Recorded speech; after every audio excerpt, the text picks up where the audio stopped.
Good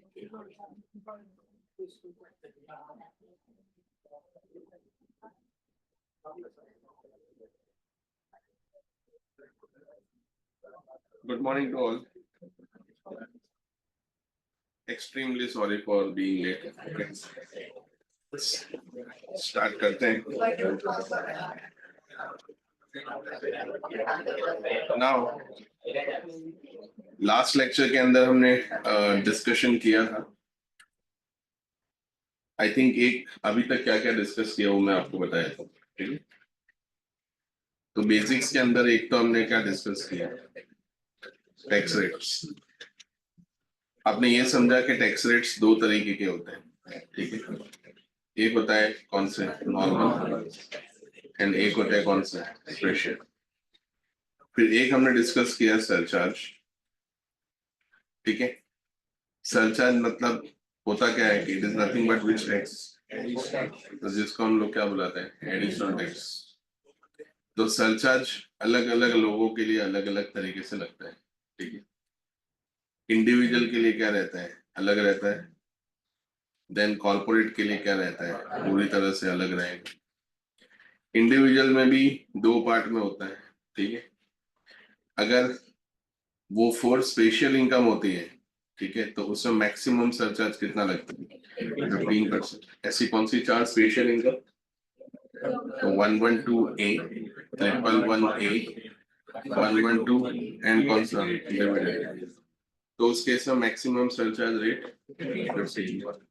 in other cases depending के आपको कितना देना पड़ सकता है, 10 देना पड़ सकता है, 15, 25 या तो फिर कितना देना पड़ सकता है 37% तक सरचार्ज देना पड़ सकता है.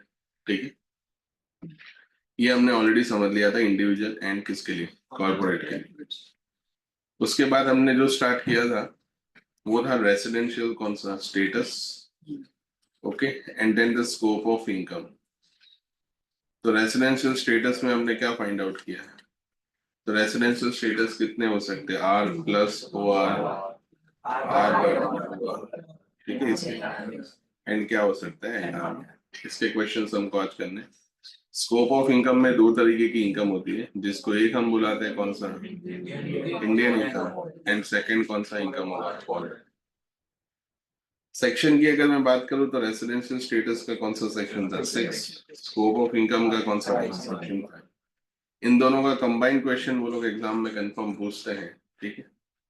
तो आपको भी पता है कि इंडियन इनकम जो होता है वो क्या होगा दोस्तों, सबके हाथ में टैक्सेबल होगा irrespective of their residential status.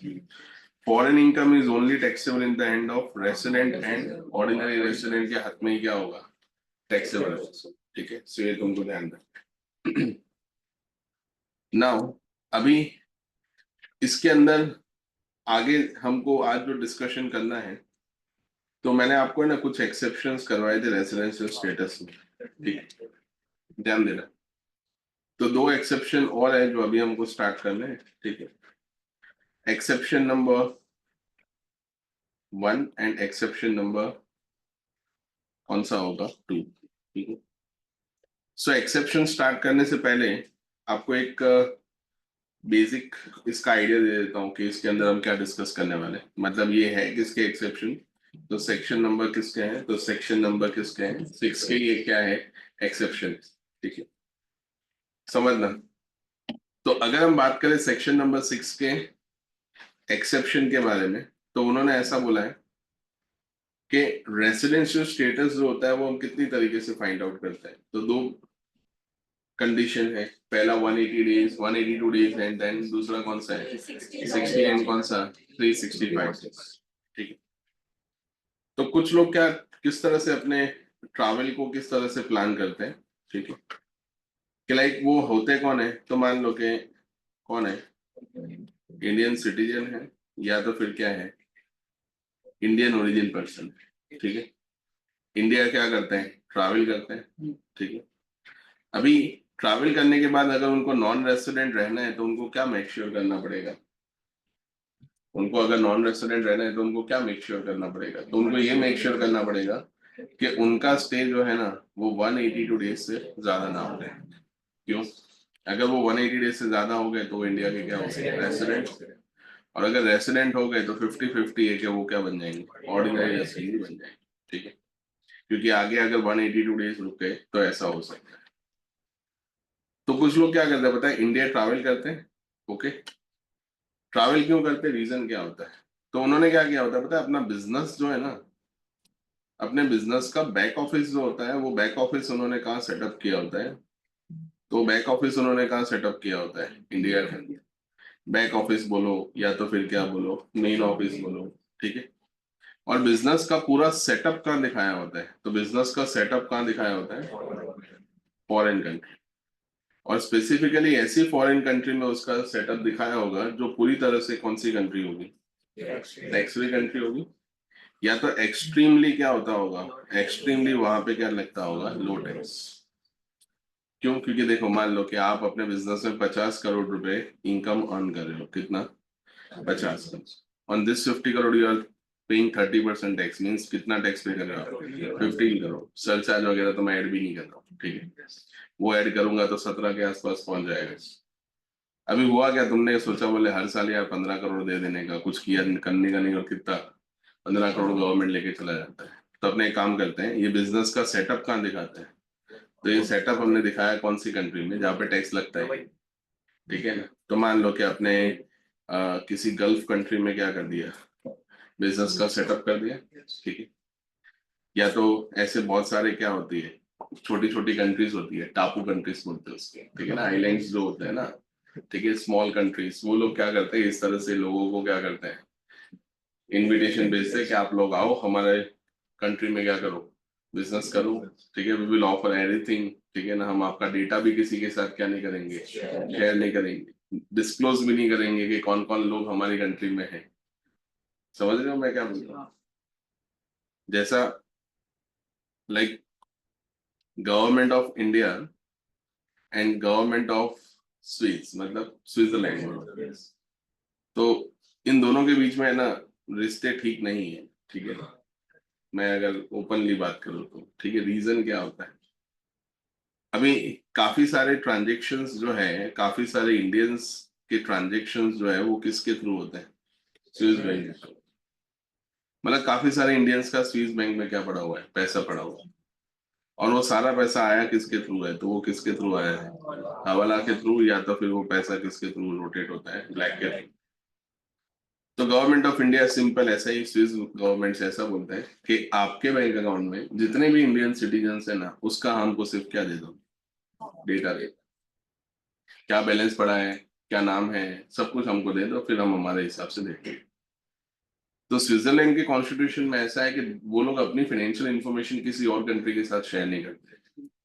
तो इंडिया नाराज हो गया, बोले ये तो बदतमीजी होगी। क्यों, क्योंकि हमको किसका डेटा चाहिए, हमको पूरे स्विस बैंक का डेटा चाहिए, कि सिर्फ और सिर्फ इंडियन सिटीजन। आप लोग देने से क्या कर रहे हो, ना बोलो। तो उस केस में क्या होता है कि बाद में हमको किस तरह से डील करना है, हम कुछ नहीं कर सकते। क्यों, रीजन क्या है, क्योंकि टेरिटरी अपना नहीं है ना, स्विट्जरलैंड तो कहाँ है, इंडिया में थोड़ी आता है, समझ में, वो तो इंडिया से क्या है, बाहर है, तो अपना टेरिटरी आता नहीं। तो इस केस में मामला खत्म, आप कुछ नहीं कर सकते, ठीक है। तो उस केस में क्या होता है, इसलिए मैंने लास्ट लेक्चर में बोला था कि दो कंट्री आपस में क्या साइन करती है, टैक्स ट्रीटी। टैक्स ट्रीटी मतलब वो लोग क्या करेंगे, आपस में डेटा क्या करेंगे, इंटरचेंज करेंगे, ओके ना। अपने लोगों को किसमें रिलीफ देंगे, अगर डबल टैक्सेशन हो रहा होगा तो उसमें क्या देंगे, रिलीफ देंगे, मतलब टैक्स का क्या देंगे, रिलीफ देंगे। तो ये सब चीजें हो सकती है, ठीक है। तभी आप समझना जो मैं सेटअप कर रहा हूँ। तो कोई इंडियन सिटीजन है, वो क्या करता है, अपना बिजनेस का सेटअप कहाँ दिखाता है, फॉरेन, पर उसका बैक ऑफिस कहाँ चल रहा है, इंडिया। तो सर बैक ऑफिस भी इंडिया में क्यों चलाना है, वो भी उसी कंट्री में चलाओ ना, इधर क्यों आ रहे हो, ठीक है। अभी क्या होता है कि बैक ऑफिस इंडिया में, क्या इंडिया में लेबर जो होता है या जो स्टाफ जो होता है वो रिलेटिवली सस्ता मिलता है as compare to the other country, ठीक। जैसे मान लो कि आपने ऐसा देखा कि वहां पे अगर मैं एक जने को रिक्रूट करता हूँ तो मुझे 50,000 पर मंथ सैलरी देना पड़ता है INR में। पर यहाँ पे अगर कोई बंदा रखूंगा तो 18-20 हजार में क्या होगा, मिल जाएगा, मिलेगा कि नहीं। और इंडियन माइंडसेट तो क्या होता है कि पैसा देके उसको चूस लेने का, ऐसा ही होता है ना, ठीक है। तुमको होगा 1 साल बाद एक्सपीरियंस, आप समझ रहे हो मैं क्या बोल रहा हूँ, आर्टिकलशिप का एक्सपीरियंस होगा ना, ठीक है, उसमें तो थोड़ी हालत ज्यादा खराब होती है। 50,000 पर मंथ है, मल्टीप्लाई बाय अगर मैं 50 एम्प्लॉय रखता हूँ तो मेरा फॉरेन कंट्री में कॉस्ट कितना होगा, मंथली कितना होगा, 25 लाख होगा। यहाँ पे 18-20 हजार में सारा एक स्टाफ क्या हो जाएगा, और यहाँ पे सब क्या मल्टी टैलेंटेड होता है, ठीक है। तो उस केस में आपका जो एम्प्लॉय कॉस्ट है वो एब्सोल्युटली क्या हो जाएगा, कम हो जाएगा। यस और नो, ठीक है। तो आपने बैक ऑफिस का रखा हुआ है इंडिया में। अभी ये बैक ऑफिस जो होगा ना, वो टैक्सेबल कब होगा, जब आपका स्टेटस क्या आता है, आपका स्टेटस क्या आता है, आर।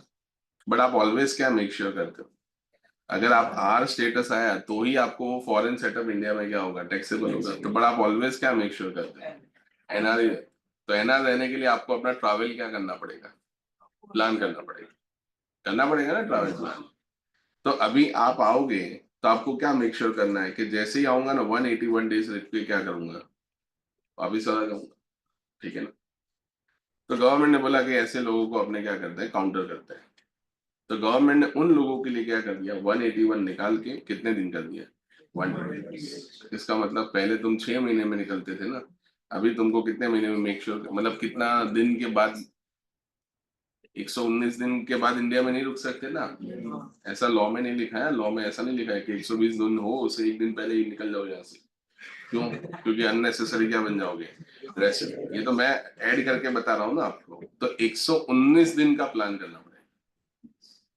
पहले कितने दिन का कर सकते थे, 181। अभी कितने दिन का कर सकते हो, 100 एंड कितने दिन का, 19 डेज का आप प्लान करो। तो अभी आप समझो आपका जो इंडिया में क्या चल रहा है, आपको समझ में आ रहा है, अपने स्टोरी डिस्कस कर रहे हैं, प्रोविजन नहीं डिस्कस कर रहे हैं। आपका जो इंडिया में क्या चल रहा है दोस्तों, बैक ऑफिस चल रहा है। आपने ना उसमें 82 एम्प्लॉइज रखे हैं, कितने एम्प्लॉइज हैं, 82। उसमें मैनेजर भी आ गया, क्लर्क लेवल भी आ गया, सब आ गए, 82 एम्प्लॉइज। तो उनको क्या करना पड़ेगा, उनको मैनेज करने के लिए आपको कहाँ ट्रैवल करना पड़ेगा, इंडिया ट्रैवल तो करना पड़ेगा। तो आप इंडिया में ट्रैवल करोगे तो एटलीस्ट आप ये देखोगे ना कि मैं एटलीस्ट कितने महीने रुक के जाऊँ, 6 महीने रुक के जाओ, ताकि ये स्टाफ क्या हो जाए, मैनेज हो जाए। क्योंकि रिक्रूटमेंट्स होते हैं, पे आउट्स होते हैं, पेरोल्स होते हैं, अप्रेजल्स होते हैं, सब कुछ देखना पड़ता है ना। तो स्टाफ को मैनेज करने के लिए आप 6 महीने रुक के जाते हो। पर अभी 6 की जगह कितने महीने रुकना पड़ेगा, 4। तो अभी थोड़ा मिस मैनेजमेंट होगा कि नहीं होगा। तो बाद में मिस मैनेजमेंट होगा तो वो सामने से बता देगा कि बोले हाँ मेरा इंडिया में क्या है, बिजनेस है, आप मुझसे क्या ले लो, टैक्स ले लो। हमको क्या कलेक्ट करना है, टैक्स कलेक्ट करना है ना। तो उसके लिए मैं सेक्शंस को क्या करूंगा, थोड़ा स्ट्रिक्ट बनाऊंगा ऐसे लोगों के लिए जो लोग बिजनेस कहाँ से करते हैं, इंडिया से, बट प्रिटेंड क्या करते हैं कि हम बिजनेस फॉरेन से। इन शॉर्ट तुम लोग होके भी हमारे नहीं है, यही हुआ ना। हाँ या ना, बिजनेस कहाँ से करते हो, सारा सारा बिजनेस पूरा, मतलब 82 लोग इंडिया में ऑपरेट कर रहे हैं। फॉरेन में जहाँ बिजनेस चल रहा है ना, वहां पे 2 लोग ही है। कितने लोग हैं, 2 लोग। और कभी कभी तुम तीसरे हो जाते हो, 3 लोग हो जाते हो। समझ में आ गया ना। और काम कुछ नहीं करते, तीनों मिलके पबजी खेलते हो वहाँ पे। समझ रहे हो ना। बाकी के 82 लोग क्या करते हैं, बाकी के 82 लोग यहाँ पे इंडिया में बैठ के बैक ऑफिस पे क्या कर रहे हैं, काम कर रहे हैं। पूरा कॉल सेंटर होता है ना, कस्टमर केयर सर्विस, ठीक है ना, वो पूरा कहाँ पे है, इंडिया में। समझ में आया, ऑफिस भी कहाँ पे है, इंडिया में, ठीक है। तो अभी पूरा बैक ऑफिस कहाँ पे है, इंडिया में, but you are pretending that कि आपका मेन ऑफिस कहाँ पे है, फॉरेन। तो इसका मतलब तुम क्या करोगे, टैक्स तो इंडिया में आएगा ही नहीं, क्योंकि आपका ऑलवेज रेसिडेंशियल स्टेटस क्या आता है, एनआर ही आता है। और एनआर को तो कौन सी इनकम टैक्सेबल होती है, इंडियन ही। और तुम्हारी तो कौन सी इनकम है, और क्योंकि गल्फ कंट्री में आपने बिजनेस सेटअप कर रखा है ना, तो फिर वो इनकम कभी भी टैक्सेबल होंगी नहीं। तो ऐसे जुगाड़ी लोगों के लिए एक्सेप्शन बनाया है। जुगाड़ मतलब समझ आता है ना, तो ठीक है। तो ऐसा मतलब जो तिकड़मबाज बोलते हैं ना अपने, ठीक है ना। तो ऐसे जो स्कैमस्टर्स होते हैं, जो लोग क्या करते हैं, टैक्स की क्या करते हैं, टैक्स इवेशंस करते हैं, उनको काउंटर करने के लिए एक्सेप्शन बनाया है। तभी आपको क्या करने का देखो, तो अभी आप समझो उसका ट्रैवल कैसा होता होगा। क्या लगता है, वो आता होगा 3-4 साल में एक बार, ऐसा इन वंस इन 3-4 years ऐसा होगा, कि उसका ट्रैवल फ्रीक्वेंट होगा, फ्रीक्वेंट होगा। तो फ्रीक्वेंट ट्रैवल होगा तो एवरी ईयर वो क्या कर रहे हैं, तो दोस्तों एवरी ईयर वो क्या कर रहे हैं, ट्रैवल कर रहे हैं। तो उन्होंने कंडीशन क्या रखी, अभी एक्सेप्शन स्टार्ट हो रहा है। उन्होंने कंडीशन ये रखी कि 100 एंड कितना डेज, 120 डेज। फिर मैं अलग से आपको पूरा अच्छे से लिखवाता हूँ, पहले सिर्फ समझो। 120 days plus 365 days during 4 preceding previous year, means पिछले 4 साल में उसका स्टे कितना होना चाहिए, 365 डेज। अगर ये दोनों कंडीशन फुलफिल हो जाती है तो वो व्यक्ति इंडिया का क्या बनेगा, तो आर बट नॉट क्या बनेगा, O R and O R नहीं बनेगा। आर एंड ओ आर के लिए वो एडिशनल कंडीशन क्या करना है, फुलफिल करो। एंड सी, थोड़ा दिमाग को एक्टिवेट करो। R but not O R को हम इंडियन इनकम तो टैक्सेबल करेंगे, प्लस फॉरेन इनकम भी हम टैक्सेबल कर सकते हैं ओनली इफ द बिजनेस का कनेक्शन कहाँ मिल जाता है, इंडिया। तो है ना बिजनेस का कनेक्शन इंडिया में, तो है वो बैक ऑफिस इंडिया में है ना उसका।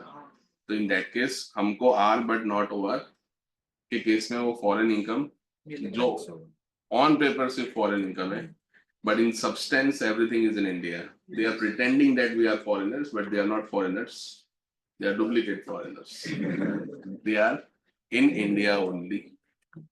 तुम देश छोड़ के जाते हो, हम नहीं जाएंगे तुमको छोड़ के, ठीक है ना। हम पकड़ लेंगे और तुमसे क्या ले लेंगे, टैक्स ले लेंगे। Getting my point or not, समझ रहे हो? ठीक। तो ये इंडिया का क्या बन जाएगा, आर बट। देखो हैवी टैक्स इवेजन आप किस में प्लान कर सकते, हैवी टैक्स इवेजन आप कौन सी इनकम में प्लान कर सकते, सैलरी में तो कोई स्कोप ही नहीं होता है, ओके। मतलब मैं इनकम वाइज बोल रहा हूँ, हैवी टैक्स इवेजन आप कौन सी इनकम में प्लान कर सकते, सैलरी में नहीं प्लान कर सकते। सैलरी वाला ऑलवेज दुखी रहता है, क्यों, क्योंकि कोई स्कोप ही नहीं रहता है। सारा पैसा कहाँ आता है, सारा कहाँ आता है, बैंक के अंदर आता है, ठीक है ना। उसका अलग जुगाड़ होता है, वो अलग बताऊंगा, ठीक है। दूसरा कौन सा होता है, हाउस होल्ड। इसमें अभी मान लो तुमको रेंट आता कितना है, तो रेंट आता कितना है, 50,000 पर मंथ आता है, मल्टीप्लाई 12 करोगे तो कितना, 6 लाख। तो अगर छोटा मोटा टैक्स इवेजन कर भी लोगे तो गवर्नमेंट को ज्यादा दुख नहीं पहुंचेगा, क्यों, क्योंकि अमाउंट बहुत ज्यादा क्या है, छोटा है। सबसे हैवी टैक्स इवेजन किसमें होता है, बिजनेस इनकम, क्यों, क्योंकि उसमें वॉल्यूम क्या होता है, ज्यादा। अभी मैंने थोड़ी देर पहले बोला ना एग्जाम्पल में, कितना प्रॉफिट, कितना है, 50 करोड़ रुपए प्रॉफिट है, पूरा का पूरा प्रॉफिट इंडिया से बाहर टैक्सेबल हो जाता है, मतलब बाहर शिफ्ट हो जाता है। बट वर्चुअली वो पैसा कमाया कहाँ से, सारे ऑर्डर्स इंडिया से जनरेट कर रहे हो, सारा स्टाफ इंडिया से रख रहे हो, तुम्हारा सीएमडी तक कहाँ पे है, इंडिया में। तुम ही खुद बाहर जाते हो, समझ में आ रहा है ना मैं क्या बोलना चाहता हूँ, ठीक है। तो इन दैट केस क्या होगा, आपका स्टेटस क्या होगा, R but not. I am not looking to touch any other income except business income, ठीक है ना। Whatever he is earning in foreign और in India, we will not take foreign income as a tax except business income. Rest of the income will be if in India, तो हम सब पे क्या ले लेंगे, टैक्स ले लेंगे। सो हमारा टारगेट क्या है, कौन सी इनकम को टारगेट करने का है, बिजनेस। अभी ये सेक्शन काम कब करेगा, ये सेक्शन तभी काम करेगा जब व्यक्ति कौन है दोस्त, इंडियन क्या है, सिटीजन। ये फॉरेन सिटीजन होगा तो this exception will not work, okay. Plus that person having the income of more than 15 lakhs, ठीक है। मतलब उसका इनकम, मैं अभी मेन सेक्शन स्टार्ट कर रहा हूँ, ध्यान से समझना। उसका इनकम कितना होना चाहिए, 15 लाख से क्या होना चाहिए, ज्यादा, ओके ना। ऐसा क्यों 15 लाख क्यों रखा, सी, मैंने आपको क्या बोला, फ्रीक्वेंट ट्रैवल है आपका, तो द टर्म फ्रीक्वेंट ट्रैवल ये सब नई सेक्शन में लिखा है, सेक्शन में 4 लाइन लिखी है और कुछ आगे पीछे की स्टोरी नहीं लिखी। और टेक्स्ट में क्या समझना पड़ता है, स्टोरी समझना पड़ता है, तब जाके सेक्शन समझ में आता कि ऐसा क्यों। हमेशा ऐसा पूछने का कि वाई, ऐसा क्यों, तो आपको रीजन अपने आप क्या हो जाएंगे, पता चल जाएंगे। मतलब हर अमेंडमेंट के पीछे का एक टीचर होता है जो गवर्नमेंट को सिखा के जाता है, ठीक है ना। बोले देख हम कर पा रहे हैं, तुमको मालूम चल रहा है हम क्या कर रहे हैं, बोले हाँ मालूम चला, तो वो लोग बाद में नेक्स्ट ईयर क्या लेके आ रहे हैं, amendment. Assessee is the biggest tutor of the government of India, okay ना। आज भी कुछ ऐसे लूप होल्स हैं in a law that we are using, okay ना, टू अवॉइड द टैक्स। कुछ लूप होल्स प्लान भी होते हैं, गवर्नमेंट जानबूझ के रखती है, ठीक है। तो फ्रीक्वेंट ट्रैवल हो रहा है, तो अभी आप समझो कौन फ्रीक्वेंट ट्रैवल कौन करेगा, जिसके पास पैसा होगा, 15 लाख रुपए से ज्यादा इनकम, मतलब मंथली 1,25,000 के पास इनकम होगा। अभी तुम्हारा मान लो पूरे साल का इनकम ही 5 लाख है, तो फ्रीक्वेंट ट्रैवल होगा, आने जाने का टिकट ही 2 लाख रुपए हो जाता है, तो वो भी तो देखने का ना, फ्लाइट का खर्चा कितना होता है। अभी मान लो तुम्हारा बिजनेस यहाँ से गल्फ कंट्री में, 2 फ्लाइट लेके जाते हो तब जाके वहां पहुंचते हो, ठीक है, उसमें भी आधे ही पहुंचते हो, वहां से बाद में कहीं और से कुछ करना पड़ता है मैनेज। तो इन दैट केस क्या होगा, आपका टिकट का भी तो क्या होगा, एक्सपेंडिचर होगा ना, ठीक है। तो आने जाने का क्या होगा, एक्सपेंडिचर भी हमको क्या करना होता है, मैनेज करना होता है। अरे 5 लाख रुपए की इनकम होगी, वो कुछ प्लान करेगा कि अपने टैक्स का इवेशन करते, गवर्नमेंट बोले पहले इनकम तो कमा लो, फिर टैक्स का क्या करना है, इनकम ही नहीं और क्या बोले टैक्स का क्या करना, इवेशन करना। थोड़ा मोटिवेट करो अपने आप को, इनकम कमाने पे ध्यान दो, इवेशन पे बाद में ध्यान दो, पहले कमाओ तो सही, अर्न तो करो, फिर क्या करना, इवेशन करो।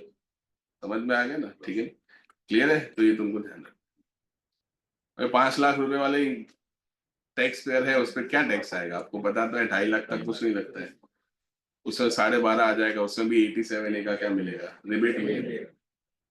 समझ में आ गया, गवर्नमेंट बोले कुछ दिनों में बेरोजगार हो जाओगे तुम, हमको सब्सिडी का क्या देना पड़ेगा, पैसा देना पड़ेगा। थोड़ा मोटिवेट करो अपने आप को, ज्यादा क्या कमाओ, पैसा कमाओ, तो हम तुमको आके पकड़े और तुमसे क्या ले, टैक्स ले। टैक्स इवेजन के बारे में मत सोचो, तो इनकम कितने से ज्यादा होना चाहिए, 15 लाख से ज्यादा होना। समझ में आ गया स्टोरी के ऊपर से क्या आ गया, ठीक।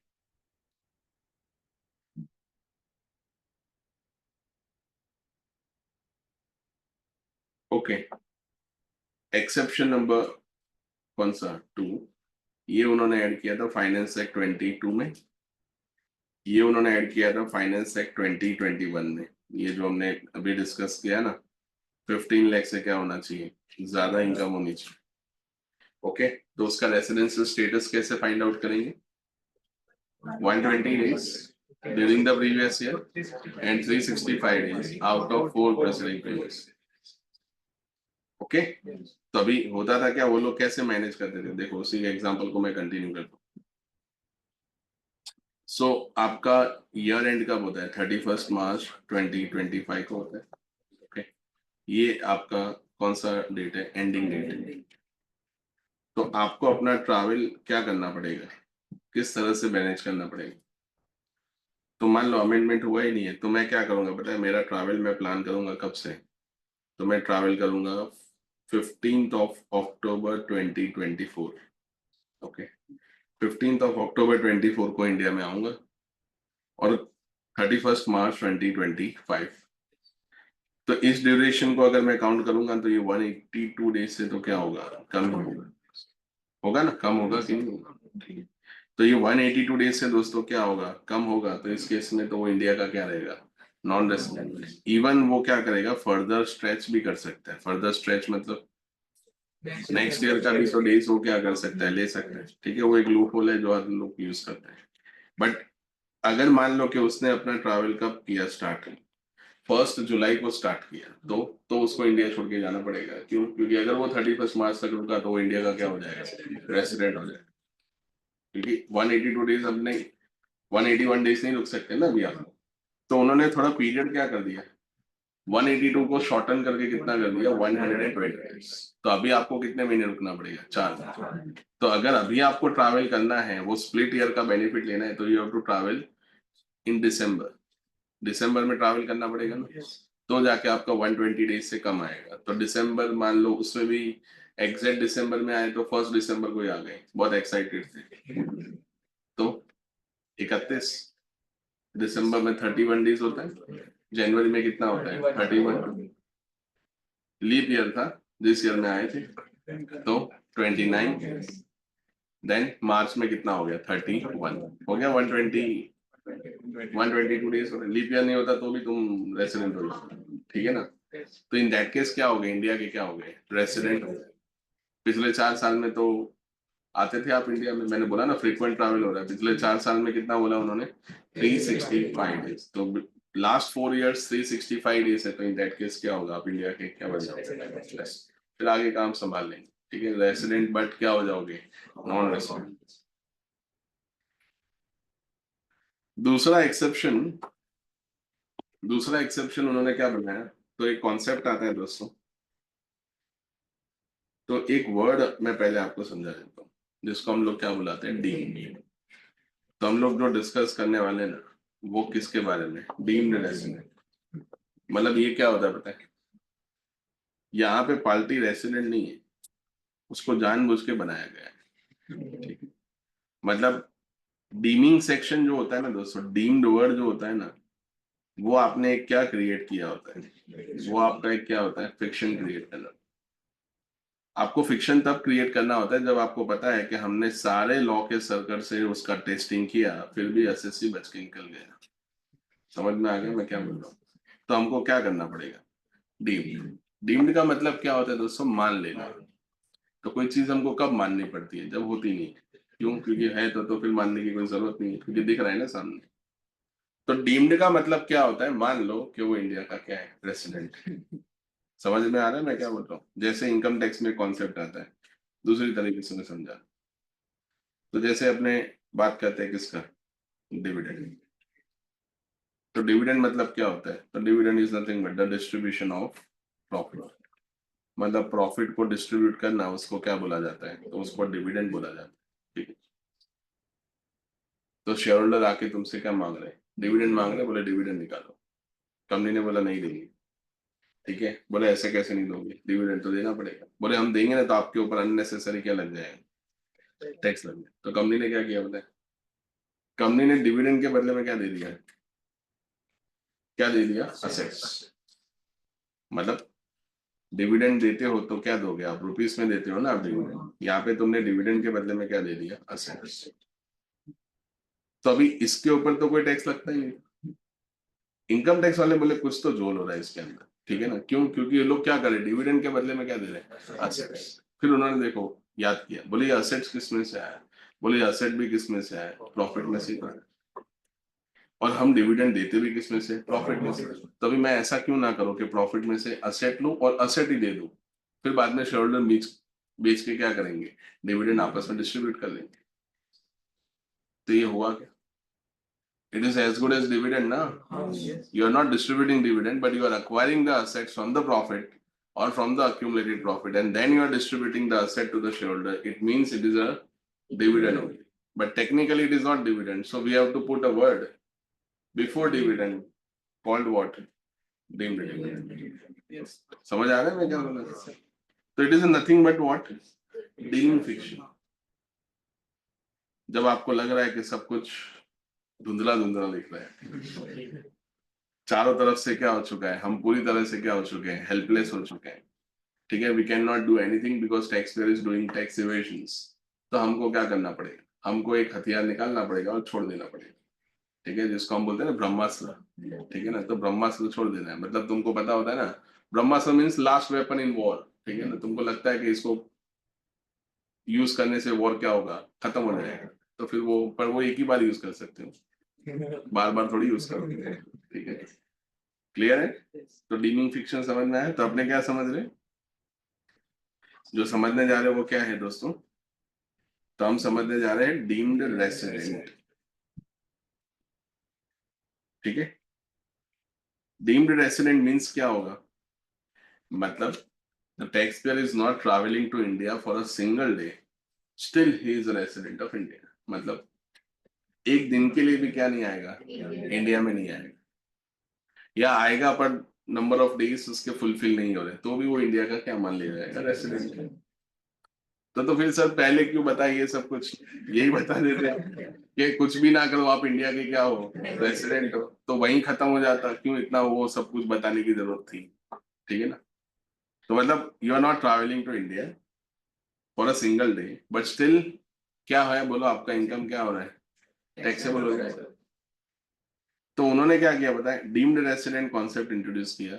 उन्होंने ऐसा बोला कि जो इंडियन सिटीजन्स, जो इंडियन सिटीजन कौन सी कंट्री में रहते हैं, समझना कौन सी कंट्री में रहते हैं, फॉरेन कंट्री, और उस फॉरेन कंट्री ने दोस्तों उस एरिया को टैक्स हॉलिडे डिक्लेयर किया हुआ है। क्या डिक्लेयर किया हुआ है, tax holiday. Means we are targeting all foreign countries, no, we are targeting only those foreign countries who offering what, tax holidays और द टैक्स हेवन, ठीक है। टैक्स हेवन मतलब वहां पे टैक्स लगता ही नहीं है, बिल्कुल एब्सोल्युटली नहीं लगता है, 0% क्या है, टैक्स है।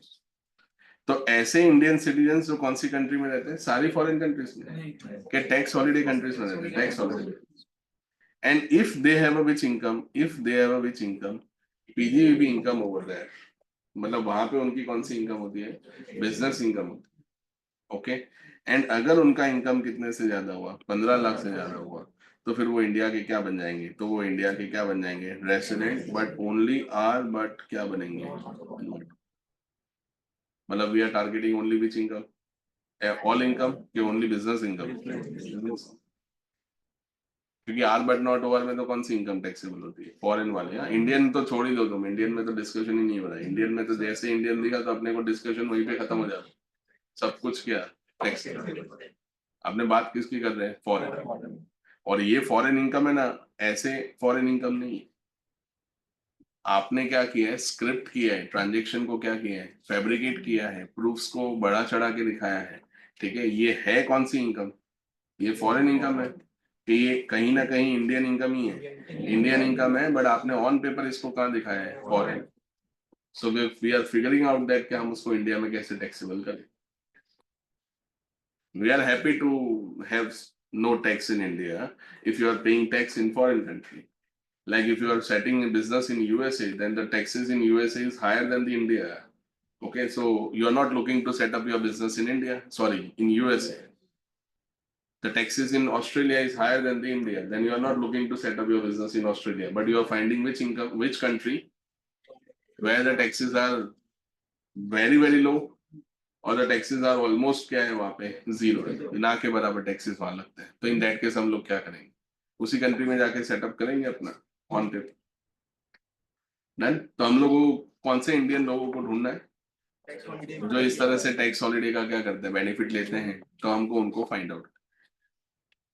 ऐसे दो एक्सेप्शन 5 मिनट के ही थे, बट मैंने स्टोरी इसलिए बताई कि इन फ्यूचर आपको अगर कभी ऐसा मौका मिले, ठीक है ना, तो फिर इस केस में किस तरह से इसको डील करना है, तो you can figure out that कि कैसे डील करें।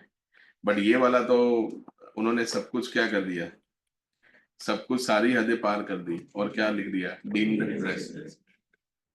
समझ में आ गया। ओके, तो काफी सारे लोग नाराज हो गए गवर्नमेंट से, ठीक है, जब ये अमेंडमेंट हुआ तो। और जो नाराज, कभी कभी क्या होता है कि जो लोग नाराज होते हैं उनको पता नहीं होता है कि हम किस बात को लेकर नाराज हैं, ठीक है। जैसे काफी सारे लोगों ने ना क्या किया, गवर्नमेंट के अगेंस्ट मूवमेंट स्टार्ट कर दी। जैसे मान लो दुबई में कोई लोग हैं, ठीक है ना, वो लोग वहां पे क्या करते हैं, जॉब करते हैं, तो उनको कौन सी इनकम होती है, सैलरी इनकम। तो वो लोग भी आगे बोले आप लोगों ने गलत किया, गलत किया।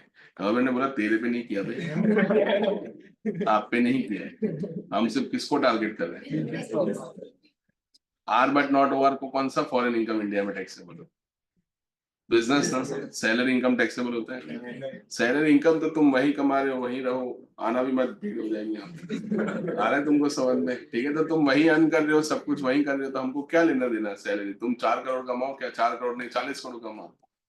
क्यों, क्योंकि तुम यहीं के हो, और यहाँ ही तुम क्या करोगे, अर्न करोगे, टैक्स पे करना है नहीं करना है वो उस कंट्री का फैसला है।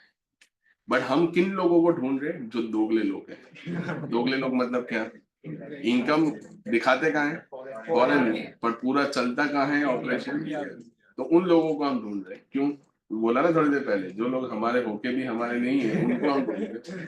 आ गया तुमको समझ में, ये ऊपर से गया, डन ना। चलो अभी लिखो आंसर, मतलब लिखो अभी।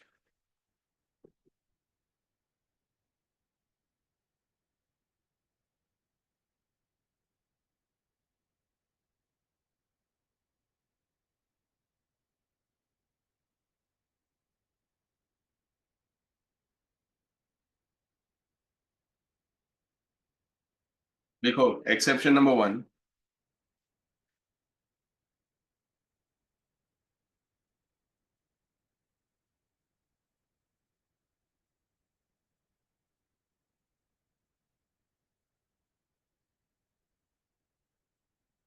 उसमें लिखो an individual shall be, exception number 1, an individual shall be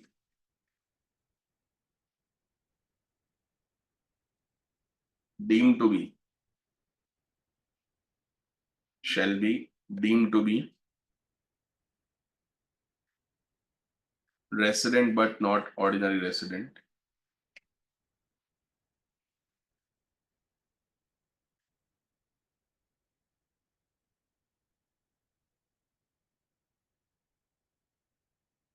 ठीक है, तो नेक्स्ट लाइन में लिखो कंडीशंस। नेक्स्ट लाइन में लिखना कंडीशंस।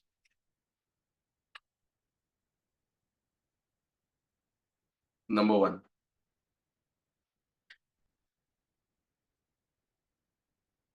इंडियन सिटीजन / ओरिजिन, मतलब इंडिविजुअल कौन होना चाहिए, या तो सिटीजन ऑफ इंडिया होना चाहिए या फिर ओरिजिन। ओरिजिन समझते हो ना, माता पिता या तो फिर पेरेंट ग्रैंड पेरेंट्स कहाँ से होना चाहिए, इंडिया से। Number 2, he comes to he comes on a visit to India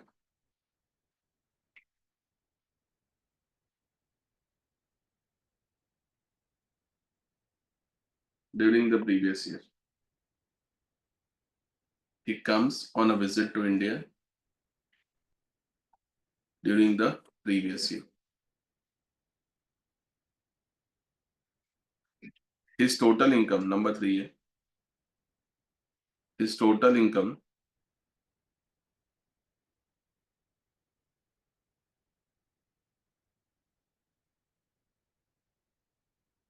exceeds 15 lakhs.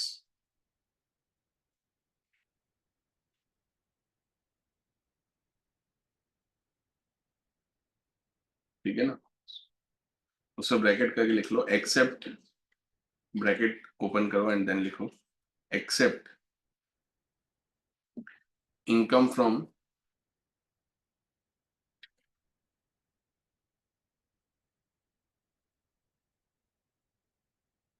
From foreign sources.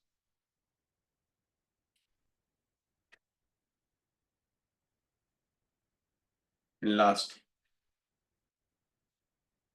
he is in India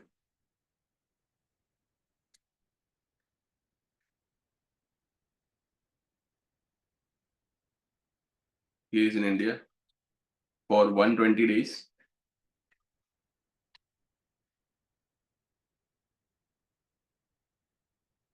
but less than 182 days, क्योंकि अगर 182 डेज होगा तो वो तो मेन सेक्शन एप्लीकेबल हो जाएगा ना। ठीक है ना, less more than 120 but less than 182 days and for 365 days and 365 days during 4 preceding previous year.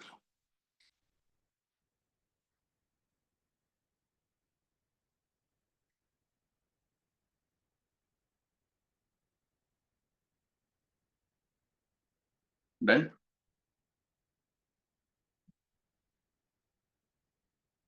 ये समझ आ गया सबको, किसको टारगेट कर रहे हैं हम लोग, वो समझना जरूरी। बिजनेसमैन, जो लोग बिजनेस ऑपरेट कहाँ से करते हैं, इंडिया से, बट सब कुछ सेटअप कहाँ दिखाते हैं, और तो we are targeting all those businesses जो लोग इंडिया में क्या करते हैं, बिजनेस करते हैं बट पूरा सेटअप दिखाते कहाँ है, और उनका बैक ऑफिस वगैरह इंडिया में होता है। ठीक है, exception number 2,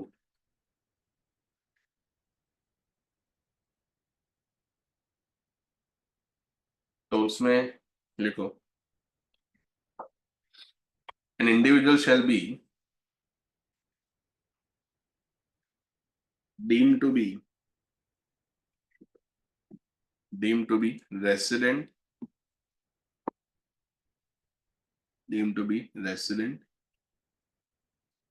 but not ordinary resident.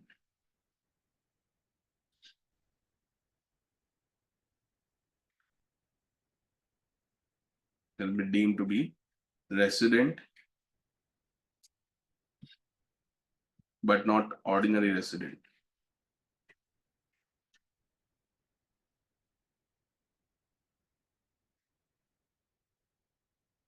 तो उसमें लिखो कंडीशंस,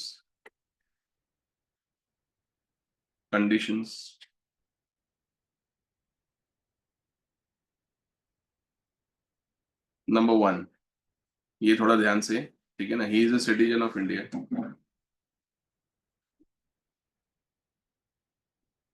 मतलब यहाँ पे ओरिजिन नहीं लिख रहा हूँ मैं, सिर्फ क्या लिखवा रहा हूँ, सिटीजन। वहां क्या था, सिटीजन प्लस क्या था, ओरिजिन। यहाँ पे सिर्फ क्या होना चाहिए, citizen.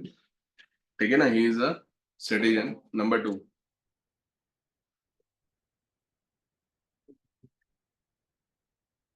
His total income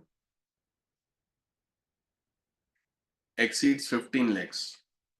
His total income exceeds 15 lakh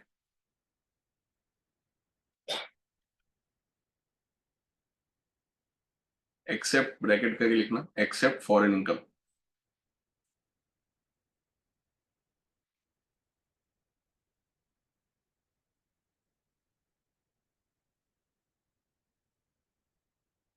number 3,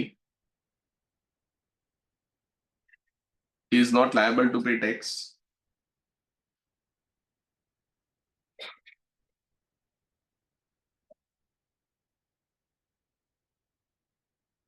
He is not liable to pay tax in that country.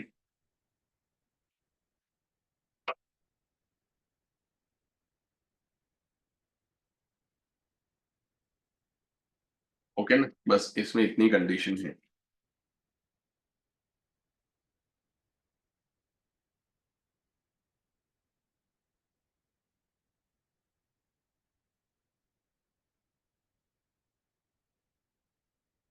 कोई क्वेश्चन करवाया था क्या लास्ट लेक्चर में आप? नहीं, वो स्कोप ऑफ इनकम का करवाया था, रेसिडेंट एंड ऑर्डिनरी रेसिडेंट के कुछ क्वेश्चंस करवाए। सजेशन आंसर में, सजेशन आंसर का किया था, ठीक। चलिए अभी स्टार्ट करते हैं, अभी क्वेश्चंस करने हैं हमको। ओके, ध्यान देना आप सबको। ये फाइल मिल गया ना आप सब लोग, पीडीएफ नहीं मिला अभी?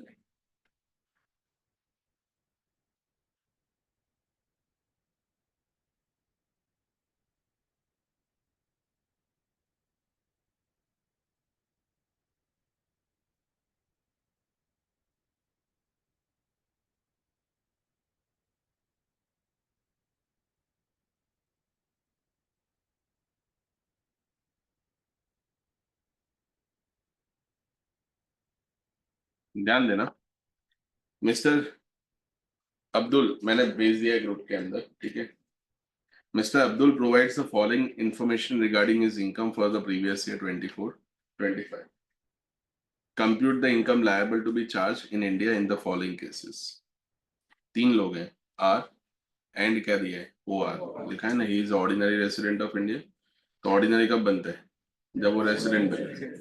रेसिडेंट ही नहीं बनता है तो ऑर्डिनरी रेसिडेंट चेक करने का कोई मतलब नहीं है। He is not ordinary resident. And तीसरा कौन है, नॉन रेसिडेंट। ओके, तो मतलब स्टेटस आपको पहले से फाइंड करके ही दिया है। कभी कभार ऐसा भी क्वेश्चन एग्जाम में आ जाता है जिसमें स्टेटस आपको पहले फाइंड करना पड़ता है, फिर उसकी इनकम का क्या करना होता है, कैलकुलेशन करना होता है।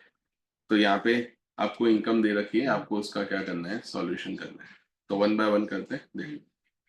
Business income from USA received, receive कहाँ पे हो, इंडिया। तो once income is received in India, तो वो कौन सा इनकम बन जाता है, इंडियन। एग्री करते हो? इसका कंफर्म क्वेश्चन आता है 7 मार्क्स का। ओके ना, इसका नहीं आएगा तो फिर सरचार्ज का आएगा, या फिर कुछ ना कुछ बेसिक्स में से 7 मार्क्स का वो लोग पूछते हैं, ठीक है। Business income earn in India received in क्या लिखा है, Pakistan.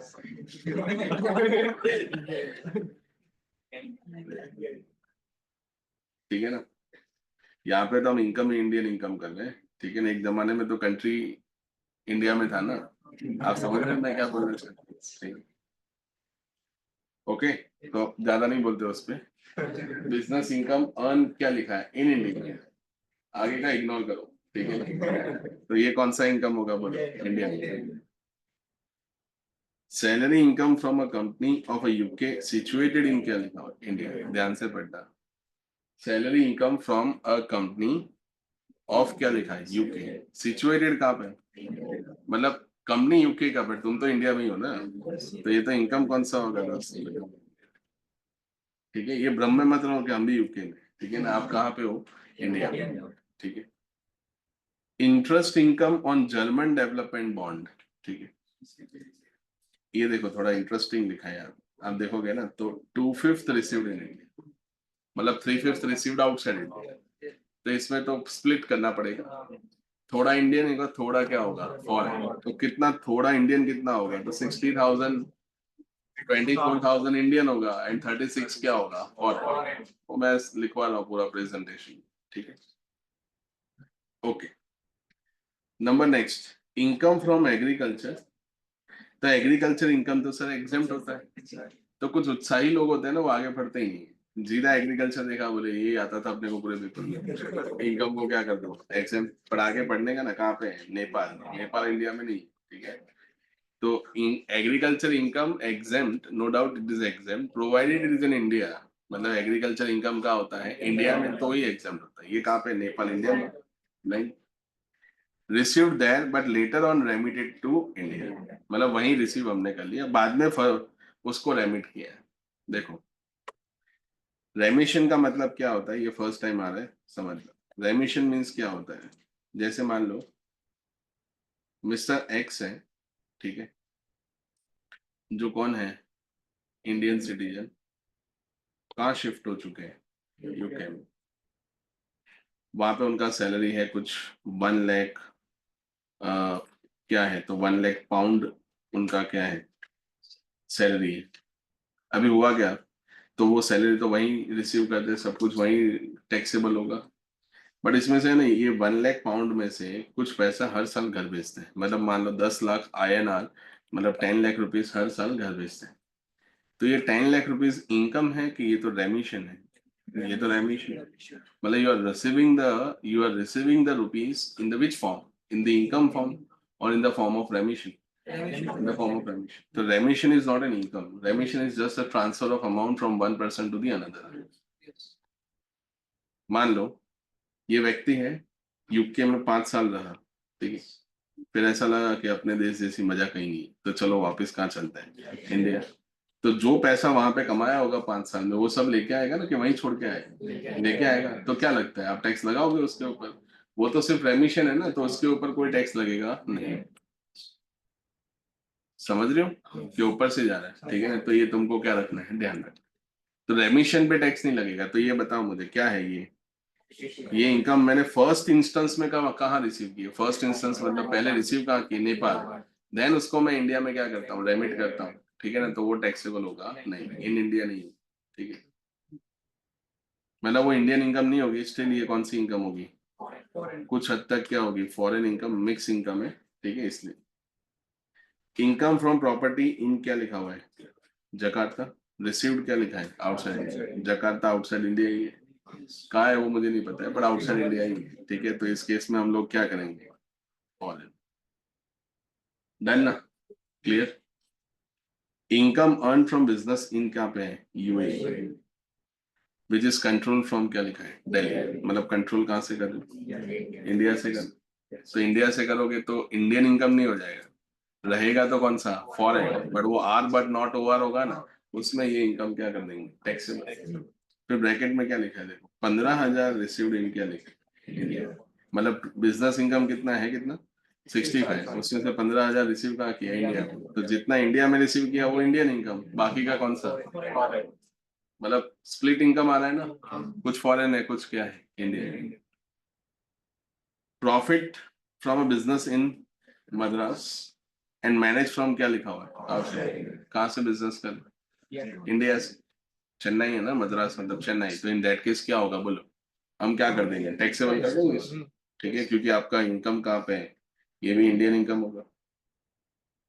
Profit on sale of क्या लिखा है, building in India but received in क्या लिखा हुआ है, श्रीलंका, बिल्डिंग कहाँ था, इंडिया में, फिर पैसा तुम कहीं भी रिसीव करो कोई फर्क नहीं पड़ता है। Pension from a former employer in क्या लिखा है, इंडिया, रिसीव्ड इन क्या लिखा हुआ है, यूएस। अभी ये थोड़ा डिस्कस करते हैं, ठीक है, क्योंकि ये थोड़ा अलग तरीके से, ध्यान देना, मतलब ऐसे तो वो इंडियन इनकम ही है, बट मुझे ऐसा लगता है कि थोड़ा तो बनता है डिस्कशन, ठीक है। नाउ आपको पता है एक सेक्शन मैंने शायद बताया होगा, सेक्शन नंबर 9, मतलब ऐसा बोला होगा ना कि हमको बेसिक्स में कितने सेक्शन पढ़ने हैं, 1 से 9 पढ़ना है, 6 तक तो हम पहुंच चुके, 7, 8, 9 अपना बाकी है। तो सेक्शन नंबर 9 में है ना दोस्तों, एक कॉन्सेप्ट आता है, concept called deemed arise. Deemed arise मतलब, अराइज मतलब क्या, अराइज का मतलब क्या होता है कि इनकम का बर्थ इंडिया में हुआ है या उस कंट्री में हुआ है जहां से वो इनकम का जनरेशन, मतलब अराइज इन इंडिया, ठीक है, इस मीन्स वो इंडियन इनकम। तो डीम्ड अराइज मतलब क्या, कि इनकम टेक्निकली अराइज इंडिया में नहीं हुई, बट मान लेना है कि इंडिया में हुई। समझ रहे हो मैं क्या बोल रहा हूँ? टैक्स में ऐसा बहुत होगा, तुम समझो, मानना बहुत पड़ेगा, ठीक है ना। मान लो कि कौन सी इनकम है, मतलब इंडियन इनकम है, मतलब डीम्ड अराइज कहाँ हुई है, इंडिया में। तो अगर डीम्ड अराइज इन इंडिया होगा तो वो कौन सा इनकम हो जाएगा, इंडियन। ठीक है, एक एग्जांपल दे,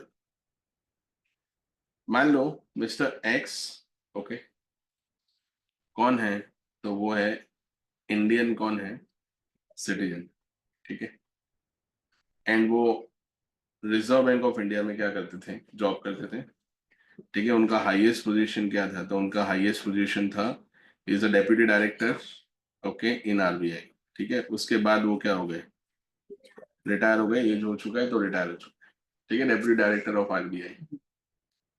अभी रिटायर होंगे तो उनको मिलेगा क्या, तो पेंशन मिलेगा।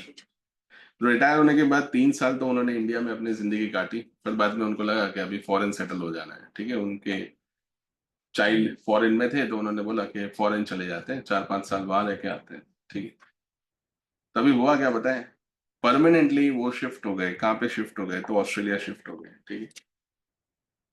पर अभी ये जो पेंशन आता था, कुछ महीने का 1 लाख रुपए पेंशन आता है, ठीक है, वो कहाँ रिसीव करेंगे अभी।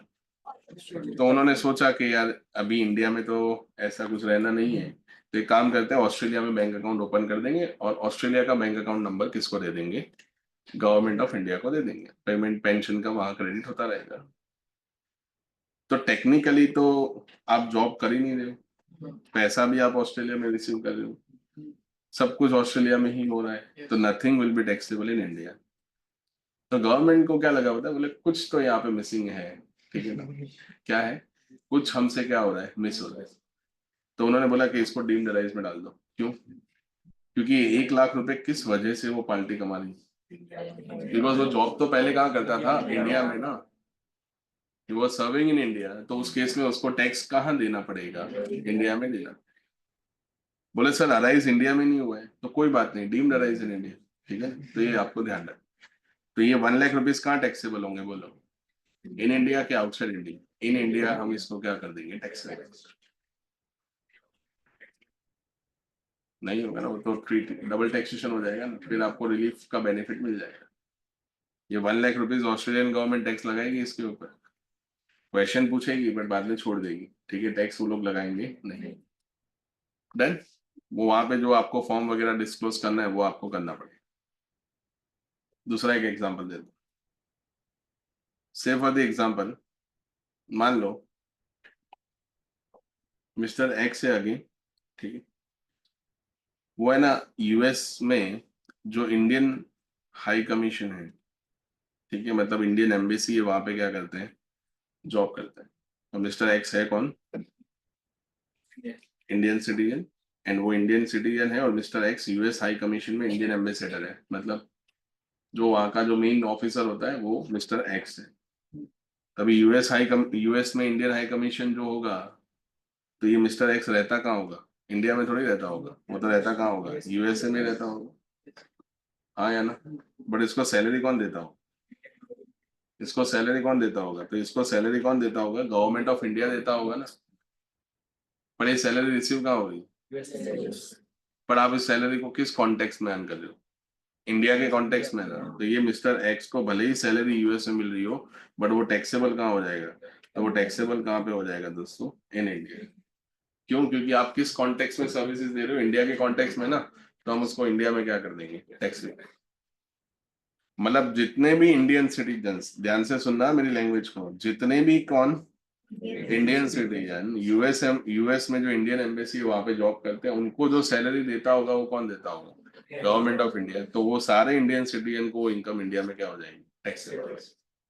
बट मान लो कि इंडिया का जो हाई कमीशन है, मतलब इंडियन एम्बेसी इन यूएस, वहां पे कुछ फॉरेनर्स भी काम करते हैं होंगे ना, कुछ लोकल सपोर्ट के लिए आपने फॉरेनर्स नहीं होंगे, उनको भी सैलरी कौन दे रहा है? उनको भी सैलरी कौन दे रहा है? Government of India. तो वो इनकम इंडिया में टैक्सेबल नहीं होगी, क्यों? क्योंकि वो कौन है? फॉरेन। तो वो इनकम यूएस में टैक्सेबल। डन। तो ये सेक्शन 9 के 2-3 पॉइंट्स आपको समझाए, ऐसे टोटल 6-7 पॉइंट्स है जो हमको समझ रहे हो? बट थोड़ा डिफिकल्ट होगा ये, पर अभी समझ लोगे ना तो कभी भी लाइफ में प्रॉब्लम नहीं होगी। मैंने जो आपको बोला ना, क्या वर्ड बोला? डीम्ड। तो मैंने आपको क्या बोला? डीम्ड अराइज या डीम्ड सिटीजन, ठीक है? या डीम्ड क्या होता है? इनकम। आगे जाके हम पढ़ेंगे डीम्ड क्या होता है? डिविडेंड। तो डीम्ड वर्ड जो होता है ना, डीम्ड वर्ड, वो होता तो मैंने आपको क्या बोला है कि वन काइंड ऑफ क्या होता है? फिक्शन। तो डीम्ड वर्ड का एप्लीकेशन जो होता है ना दोस्तों, वो एप्लीकेशन बहुत ही ज्यादा क्या होता है? लिमिटेड होता है। मतलब आप उसको उस सेक्शन तक ही रख सकते हो, you can not interpret for the other section. मतलब मैं कहना ये चाहता हूं कि deeming provision can not breathe into the another section. मतलब ये थोड़ा डिफिकल्ट लैंग्वेज हो गया। डीमिंग सेक्शन जो होता है ना, वो किस सेक्शन तक ही उसका बाउंड्री रहेगा? उसी सेक्शन में। मतलब आपको उसको किसी और सेक्शन में जाके मर्ज करना नहीं, उसकी सांसें उसी सेक्शन तक चलेगी, उसके बाद दम तोड़ देगी। समझ में आ गया ना? तो आप क्या करोगे, यहाँ पे पढ़ के आए डीम्ड रेसिडेंट, ठीक है ना, फिर तुमने किसी और सेक्शन में जाके जब ऐसी सिमिलर सेक्शन आई ना, तो तुमने बोला सर इसमें भी डीम्ड रेसिडेंट होना चाहिए। नहीं, वो उस सेक्शन में बोला गया था तो उसी सेक्शन के लिए रहेगा। You can not take for the other purpose. समझ में आया? तो I am talking about which income? Pension income. और वो पेंशन इनकम कहाँ से आनी चाहिए? कहाँ से आनी चाहिए? Government of India. समझ रहे हो? अभी यहाँ पे पढ़ना आप लोग, मैं भी देखता हूँ कि कितना समझा आपने। ये पढ़ो क्या लिखा है? पेंशन फ्रॉम क्या लिखा हुआ है? कहीं लिखा है गवर्नमेंट ऑफ इंडिया? सिर्फ क्या लिखा है? Farmer employer in India received in क्या लिखा हुआ है? यूएस। कहीं लिखा है गवर्नमेंट ऑफ इंडिया? उन्होंने लॉ में क्या लिखा है? Only government of India. मतलब अदर एम्प्लॉयर्स के बारे में कोई बात ही नहीं की। इसका मतलब हम लोग क्या करेंगे? इंटरप्रेट करेंगे कि जो लिखा है वही, जो लिखा है वही। तो इधर गवर्नमेंट ऑफ इंडिया लिखा नहीं, तो अगेन ये कौन सी इनकम हो जाएगी? बट मान लो कि यहाँ पे फॉर्मर एम्प्लॉयर में गवर्नमेंट ऑफ इंडिया होता तो वो कौन सी इनकम हो जाएगी? इंडियन। Getting my point? एक वर्ड वो लोग क्या करेंगे, नया डालेंगे और पूरा गेम क्या हो जाएगा? चेंज हो जाएगा। तो चेंज ना हो जाए इसलिए मैं यहाँ पे बैठा। समझ रहे हो ना? तो फॉर्मर एम्प्लॉयर है, अगर इसकी जगह मान लो गवर्नमेंट ऑफ इंडिया लिखा होता तो ना। गिफ्ट। अब ये गिफ्ट का प्रोविजन है ना दोस्तों, कौन से चैप्टर में आता है? कौन से चैप्टर में आता है? आईएफआरएस। समझ लो। अभी गिफ्ट पे टैक्स लगना चाहिए कि नहीं लगना चाहिए? आप बताओ। नहीं लगना चाहिए। किसी ने दिल से दिया है तो क्यों टैक्स लगाए फालतू में, बेमतलब का क्यों टैक्स लगाए? Very good.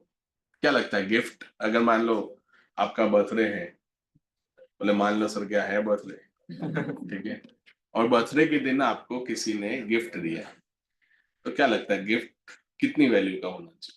तो बोले सर उसमें जज थोड़ी किया जाता है। जब कोई गिफ्ट देता है ना तो गिना नहीं जाता है कि कितने पैसे दिए। गिफ्ट तो क्या होता है? गिफ्ट होता है, ठीक है। जब बच्चे हुआ करते थे तो बर्थडे वगैरह मान लो सेलिब्रेट करते हैं हम लोग, तो गिफ्ट में क्या आता था? ज्यादा से ज्यादा किताबें आती थी, ज्यादा से ज्यादा स्कूल बैग आता था, कंपास आता था, वही आएगा ना, और क्या आएगा? जाग रहे हो आप सब लोग? फिर अपने कर रहे सम सॉल्व कर रहे हैं, ठीक है। मैं एक ही बार स्टोरी बताऊंगा, बाकी जब आगे जाके सम आएगा तो ये सब वापस डिस्कस होगा नहीं, फिर वहां पे सीधा बोल दूंगा कि इसको क्या करो, टैक्सेबल करें। किसी भी चीज में फर्स्ट टाइम डिस्कस कर रहा हूँ तो जितना रिक्वायर्ड होगा ना उससे 2 टाइम्स ज्यादा एक्सप्लेन करूंगा, पर जब बाद में सेक्शन आ गया तो फिर वहां पे कोई एक्सप्लेनेशन होगा नहीं। तो थोड़ा ध्यान से आप लोग क्या कर लेना, सुन लेना। तभी होता क्या है, गवर्नमेंट ने क्या माना, बोले यार लोगों को है ना गिफ्ट बहुत मिलते हैं, बेवजह ही गिफ्ट मिलते हैं। तो उन्होंने ना गिफ्ट का एक क्वांटम डिसाइड किया। क्या क्वांटम डिसाइड किया, बोले अगर किसी को 50,000 रुपए से क्या मिले, ज्यादा गिफ्ट मिले ना, तो उससे क्या ले लो, टैक्स। कितनी वैल्यू पे, तो पूरी 100% वैल्यू। मतलब मान लो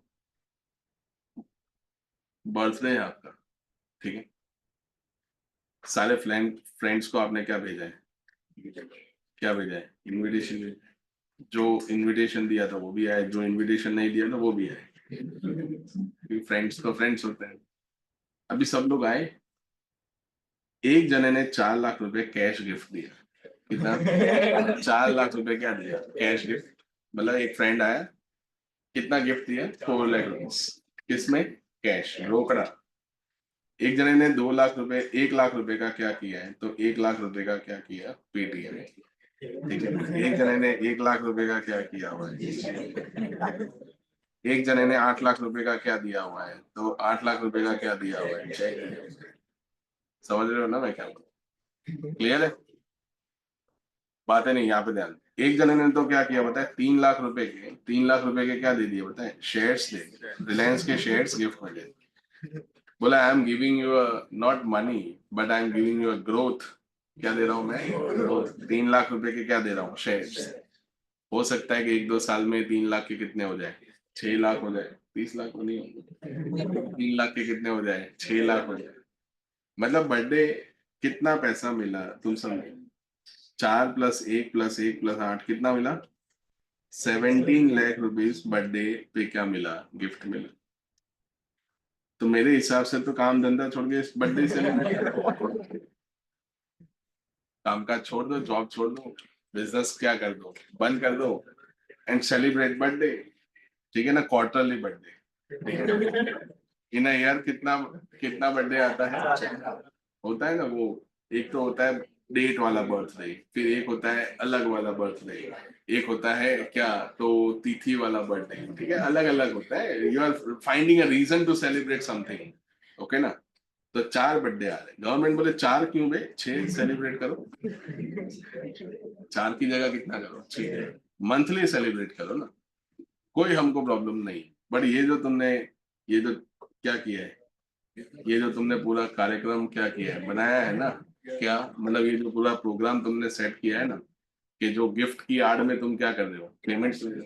ये जो 8 लाख वाला चेक वाला आया ना, जो गिफ्ट देके गया, इसको मैंने 2 दिन पहले 8 लाख का गुड्स बेचा था, ठीक है ना, फ्री में। ओके, और अभी 8 लाख का आके क्या दे रहा है, चेक। मतलब ये है क्या, गिफ्ट नहीं है, ये क्या है, सेल है।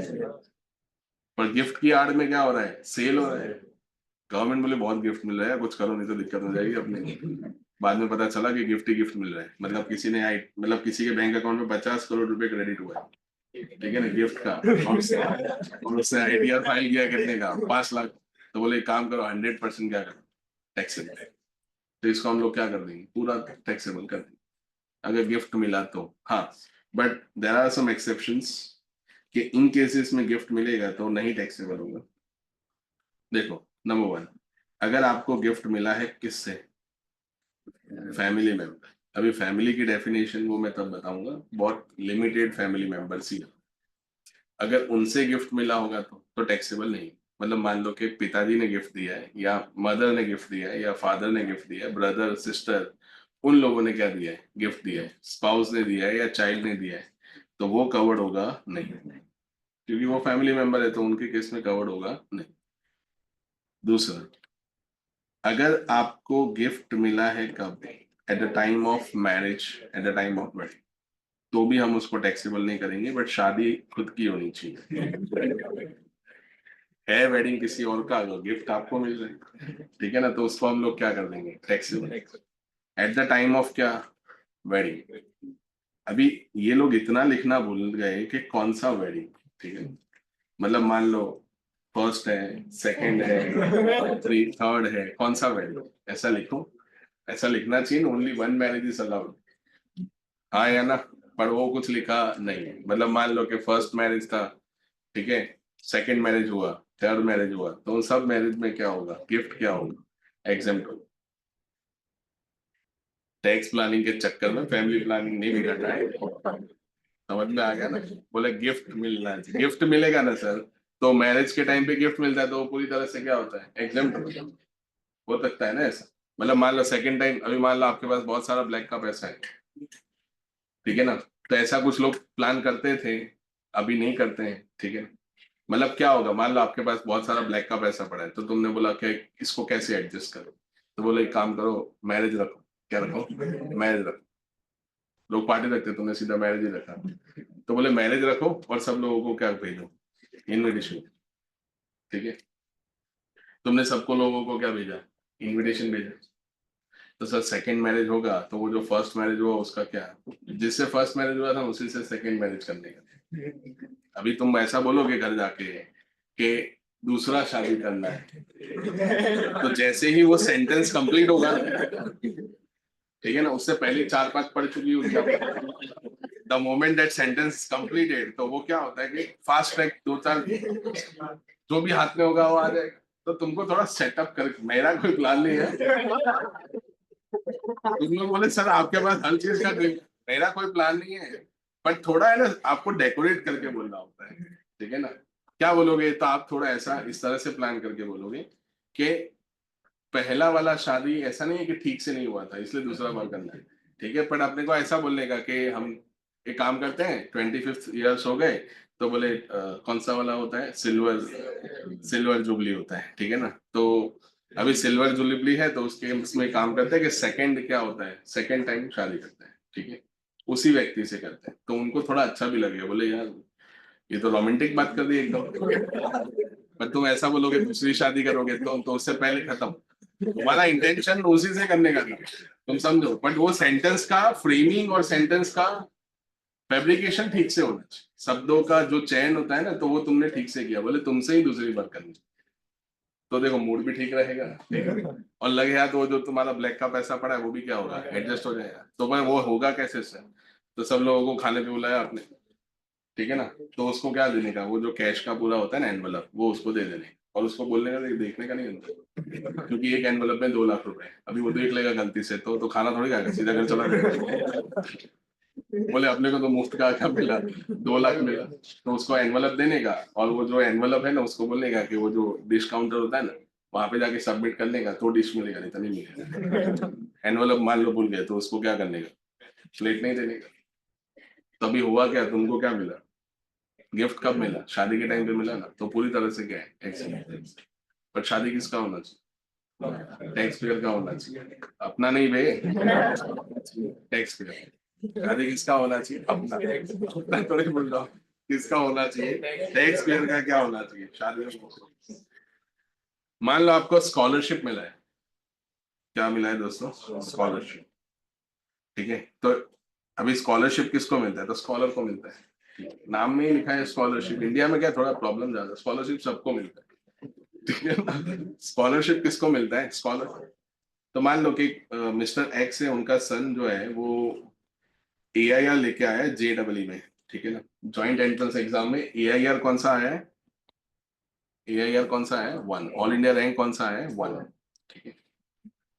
तो कंपनी ने सोचा यार अच्छा काम कर रही है तो, ठीक है, तो कंपनी ने उसका AIR JEE, मतलब JEE में AIR 1 आया है, मतलब कहाँ पे एडमिशन मिल जाएगा, IIT मुंबई में तो मिल ही जाएगा, ठीक है, तो उसमें एडमिशन मिल गया। तो कंपनी ने ऐसा बोला कि ये IIT मुंबई का जो भी फीस होगा ना, वी विल रियम्बर्स एवरीथिंग, मतलब हम आपको पूरा फीस क्या कर देंगे, रियम्बर्स, मतलब हम आपको 50 लाख रुपए का स्कॉलरशिप देंगे।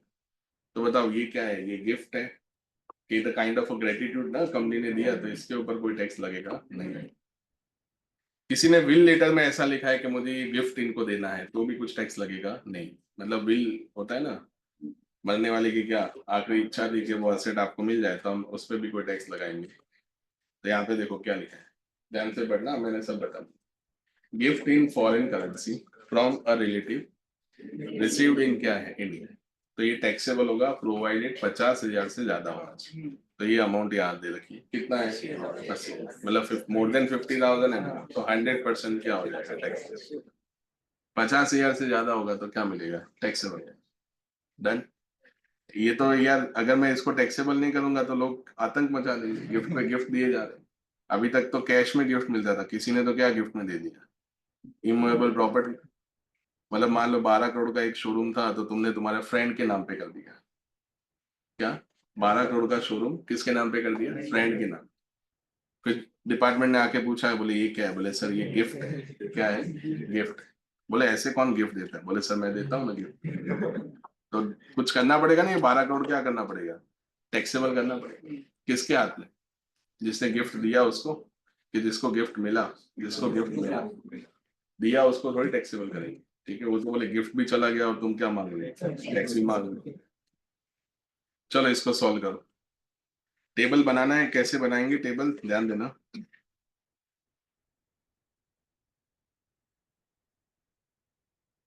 क्वेश्चन नंबर 1 है मटेरियल में, page number, question number 1, page number 22। Computation of,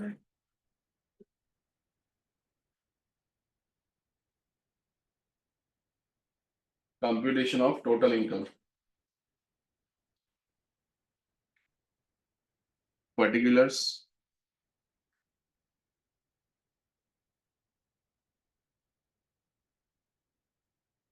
then एक कॉलम आपको बनाना है किसका?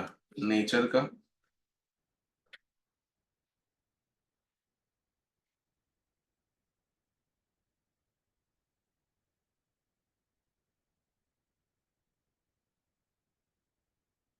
नेचर का एक कॉलम बनाना है, फिर 3 कॉलम बनाने हैं, हो जाएंगे ना? एक होगा आर एंड किसका? O R. एक होगा R but not O R, and तीसरा किसका? N are.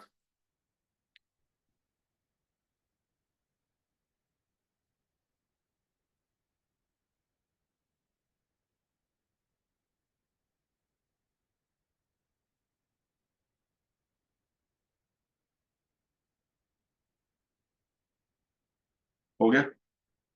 ठीक है, चलो अभी आपको लिखना है 1 बाय 1, मैं नहीं लिखूंगा। ठीक है।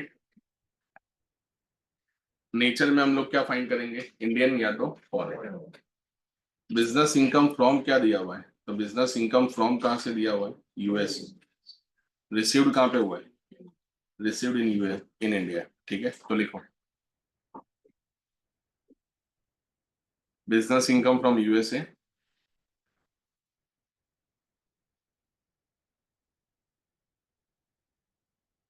Business income from USA received in India.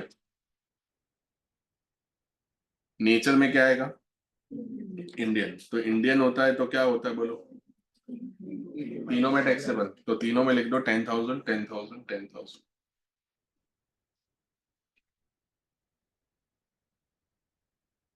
उसके बाद business income earn in India, received in क्या लिखा हुआ है? पाकिस्तान। ठीक है, बट लिखो business income,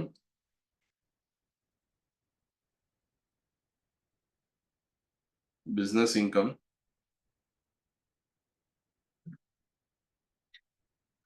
earn in India, उसमें ब्रैकेट करके लिख लो arise in India, arise in, arise in India. तो कितना आएगा? इंडियन इनकम है ना, तो तीनों में लिख दो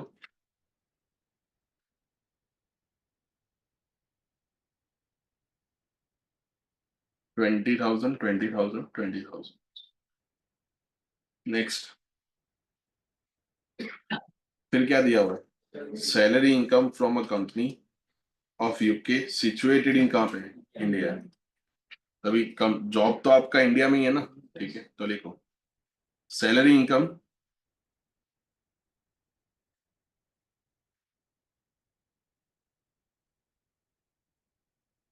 salary income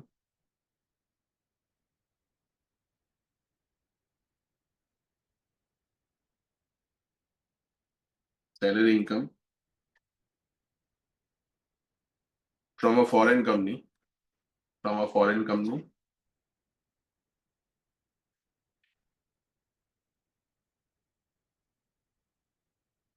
but work performed work performed in India,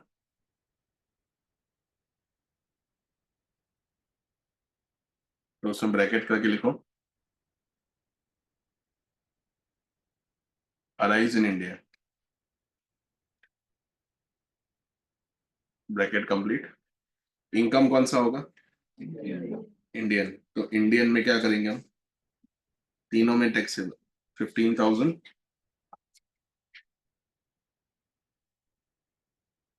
next, उसमें क्या दिया है देखो, interest on which bonds, German. तो लिखो, अभी मैं इसमें लिखता हूँ, इंटरेस्ट ऑन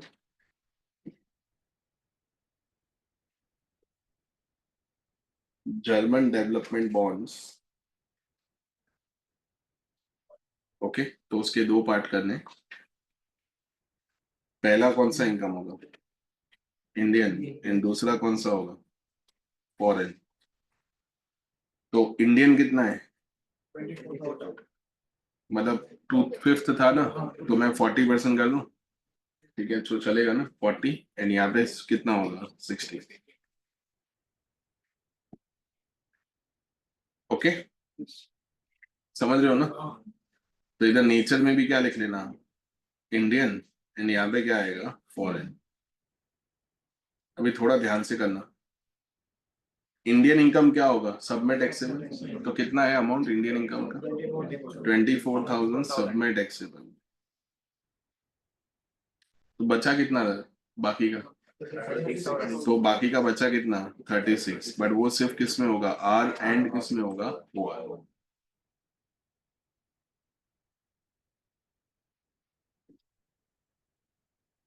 डन। ठीक है, सो ये तुमको ध्यान रख। तो ये 36,000 हम लोग क्या कर देंगे? टैक्सेबल। उसके बाद नेक्स्ट, इनकम फ्रॉम क्या लिखा है? एग्रीकल्चर, बट वो तो इंडिया में नहीं है ना, बाहर हुआ है। तो लिखो income from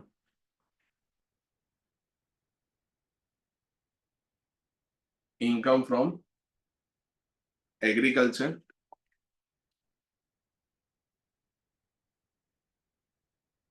in Nepal, bracket करके लिखो, ब्रैकेट करके लिखो, arise outside India, arise outside India.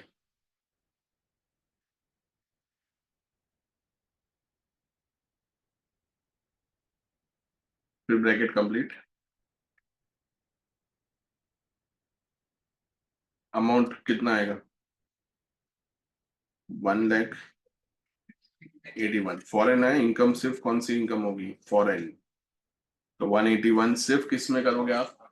Are and over. R but not over में क्या किया? डैश। एंड एनआर में भी क्या होगा? डैश। Okay, number next. फिर आपको दिया हुआ है, लिखो income from property, foreign property लिख दो ना, income from foreign property,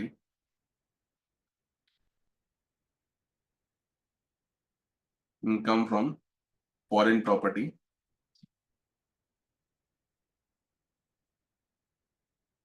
okay, bracket करके लिखो, arise outside India,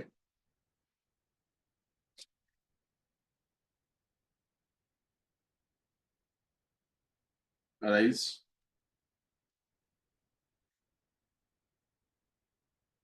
outside India. कितनी इनकम है बोलो? फॉरेन होगा ना, 86। सिर्फ किस में टैक्सेबल करोगे? R and over. तो 86 आर एंड ओवर में कर दो, आर बट नॉट ओवर में डैश, एंड एनआर में क्या होगा? Dash.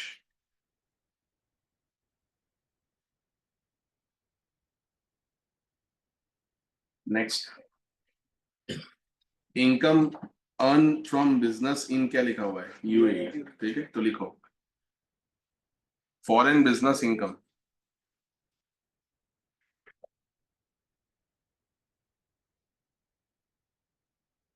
Foreign business income,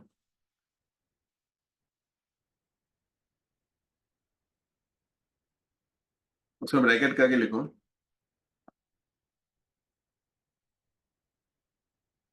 bracket करके लिखो, arise outside India,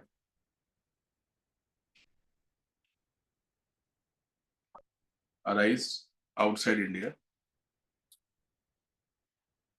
but 15,000 received in India, but 15,000 received in India. Okay, तो इसमें भी दो पार्ट करने पड़ेंगे। एक तो होगा आपका कौन सा इनकम, इंडियन, एंड एक होगा कौन सा, इंडियन के सामने कितना लिखोगे आप 15,000, एंड फॉरेन वाले के सामने 50, क्योंकि टोटल है कितना 65, 65 में से कितना है 15,000 तो इंडियन है, तो बाकी का फॉरेन कितना बचेगा 50। तभी आप क्या करोगे 15,000 तो सब में टैक्सेबल करना,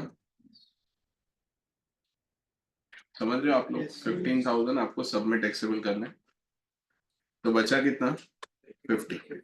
नाउ 50,000 किस में होगा, R and O R but not O R, be taxable होगा। क्यों, क्योंकि बिजनेस कंट्रोल कहां से हो रहा है दोस्तों, तो कंट्रोल कहां से हो रहा है, दिल्ली से। Getting my point or not, तो आर एंड ओ आर में भी 50,000 आएगा, R but not O R में भी कितना आएगा 50,000, और लास्ट में क्या आएगा, तो लास्ट में डैश आएगा। डन, उसके बाद देखो next,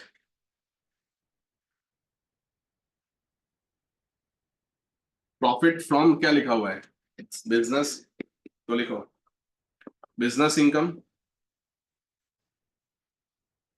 business income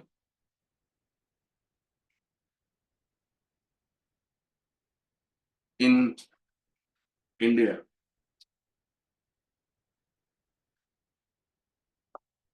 in India, bracket करके लिखो ना उसी में, it is immaterial, it is immaterial,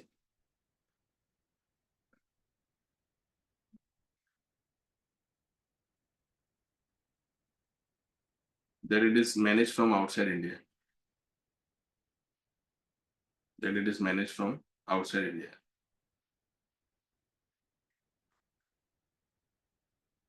Done. फिर आगे लिखो, नेचर में क्या आएगा, इंडियन, सब में टैक्सेबल।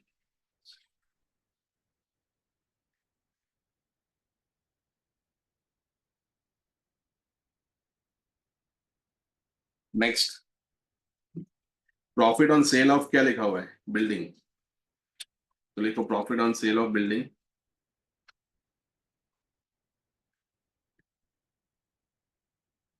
ब्रैकेट करके लिख लो, arise out in India, arise in India,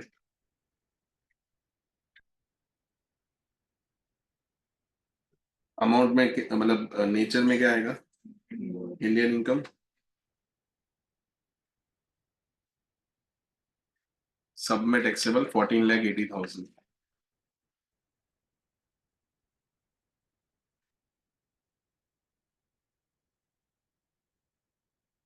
done ना, ओके। पेंशन फ्रॉम क्या दिया हुआ है, फॉर्मर एम्प्लॉयर, तो लिखो पेंशन फ्रॉम फॉर्मर एम्प्लॉयर,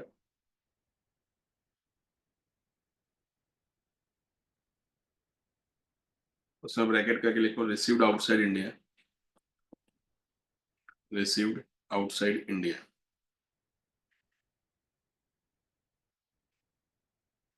तो नेचर में क्या लिखोगे, नेचर में आएगा फॉरेन,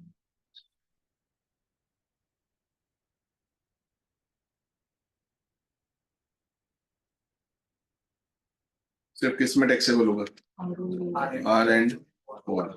फिर लिखो gift,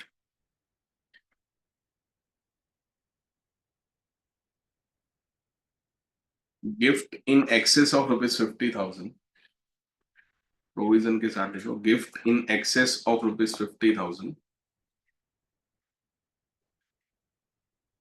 chargeable to tax,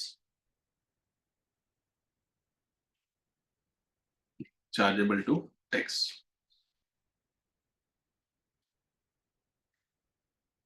done. ठीक है, तो क्या करेंगे बोलो, इनकम कौन सा है, इंडियन, तो फिर सब में टैक्सेबल कर दो।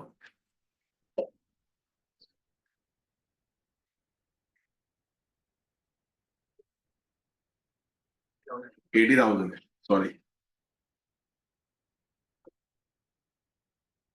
80,000, 80,000, 80,000।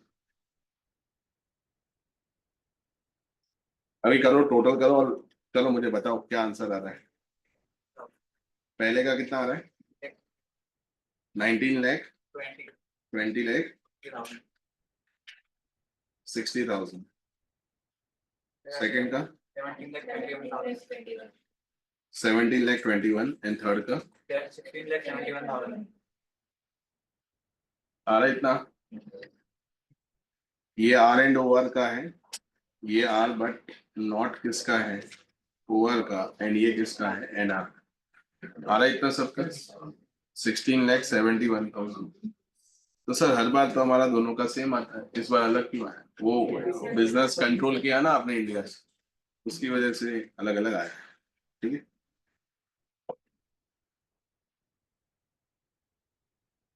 डन। चलो एक क्वेश्चन और करते हैं फिर देखें, थोड़ा स्पीड में करवाऊंगा, ठीक है ना। चलो ध्यान देना। Mister Rohan has received the following. अभी एक काम करो ना, एक दो नोट लिख लो ना इसमें नीचे, नोट करके लिखो, नीचे नोट्स लिखो। In case of, note number 1 करके लिखो, in case of a pension income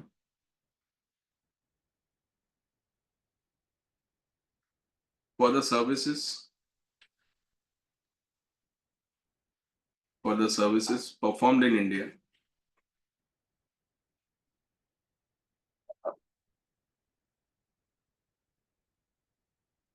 for the services performed in India, then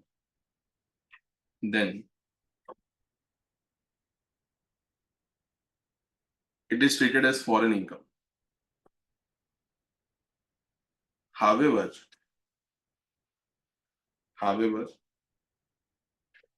if pension received from government, if pension received from government,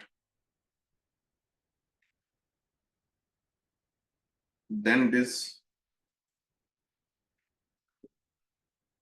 is deemed a rise in India. Then it is deemed a rise in India.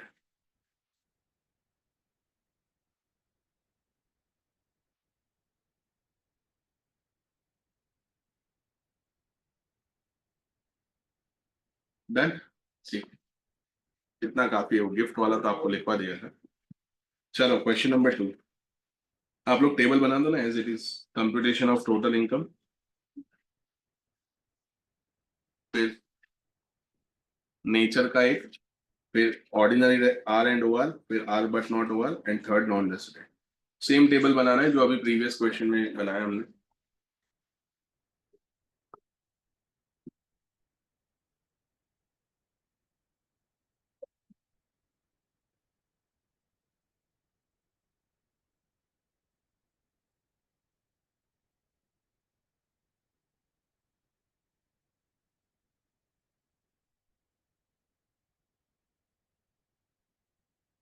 चलो start करें, बना दिया। चलो अभी साथ साथ में solve करते हैं, देखो अभी आपको बताना है, ठीक है। इनकम फ्रॉम हाउस प्रॉपर्टी कहाँ है, श्रीलंका, रिसीव्ड देयर, सब वही है, श्रीलंका में ही है। फॉरेन इनकम हुआ ना, तो देखो property income in Sri Lanka, property income in Sri Lanka. Nature में क्या आएगा, नेचर में फॉरेन, ओके। और सिर्फ किस में टैक्सेबल करोगे, वेरी, 22,500, बाकी दोनों में डैश।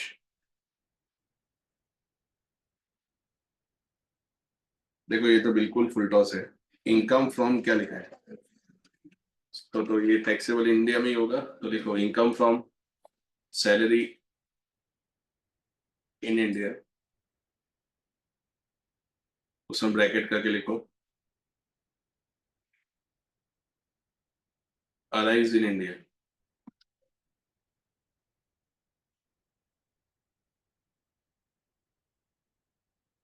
ओके, तो 120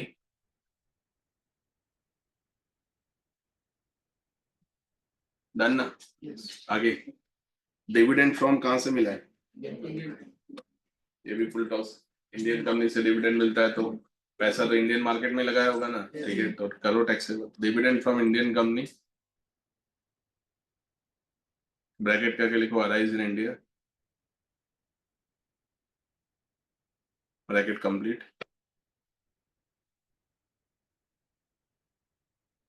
अमाउंट में 25 25 25,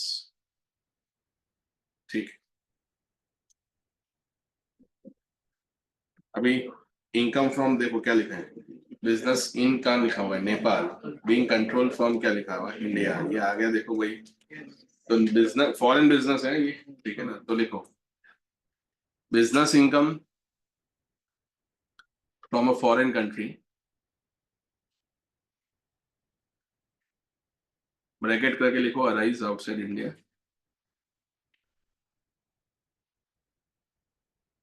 अराइज आउटसाइड इंडिया। इसमें ना हम मैं आपको नोट लिखवाऊंगा, तो ब्रैकेट कंप्लीट करके डैश करके लिखो नोट नंबर 1, डैश करो और फिर लिखना नोट नंबर 1।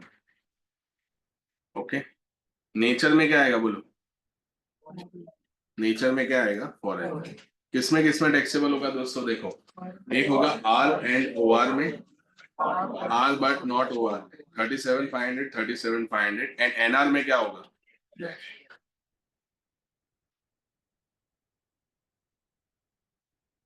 उसके बाद नेक्स्ट 10,000 अर्न इन क्या लिखा हुआ है England during the previous year 23-24। हम देखो सम कौन से ईयर का कर रहे हैं, हम सम कौन से ईयर का कर रहे हैं 24-25 का, और इधर आपको देख इसका रखा है 23-24 वॉज ब्रॉट टू इंडिया। तो अभी थोड़ी देर पहले ही बात हुई था, ये तो रेमिशन है ना, हाँ या ना, तो ये टैक्सेबल होगा ही नहीं, ये ना तो इंडियन इनकम है ना foreign income. This income relates to the other years, it might have been the possibility that कि वो अदर ईयर में टैक्सेबल भी हो गया हो, तो वापस से इसको टैक्सेबल करने का नहीं, तो इसका क्या लिखने का, आप इग्नोर करोगे।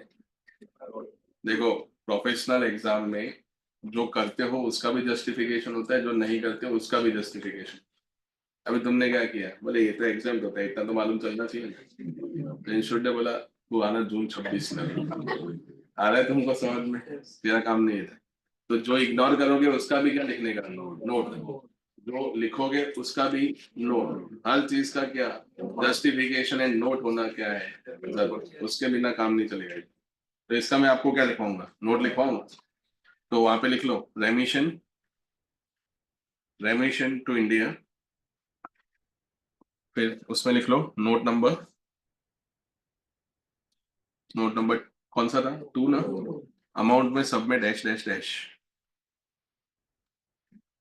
टोटल कर दीजिए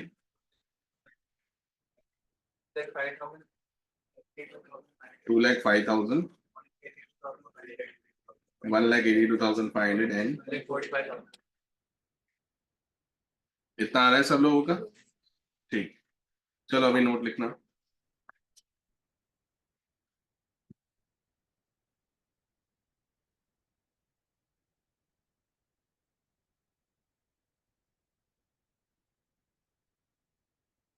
नोट लिखना,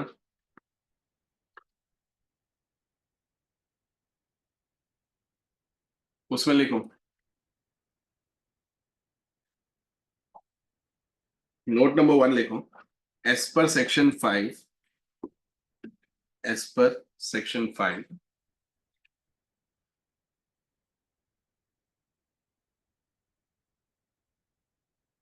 foreign business income chargeable to tax in the hands of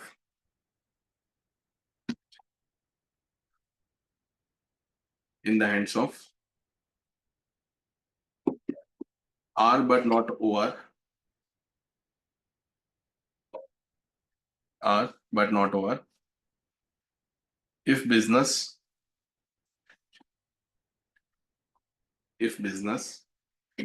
controlled from India,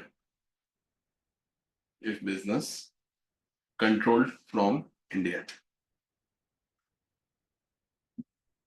Number two, note number two.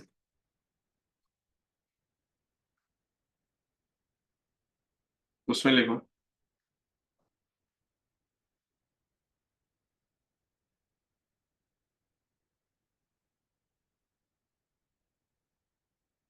Note number two में लिखो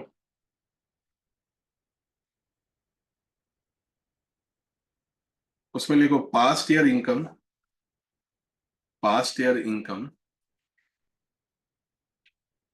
subsequently remitted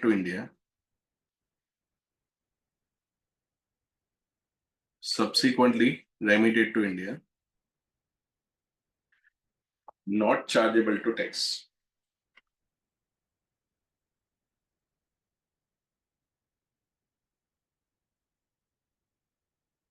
As it is already taxed,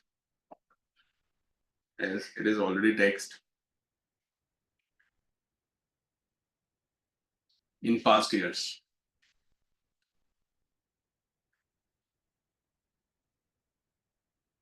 bracket करके लिख लो, may be in India, may be outside India,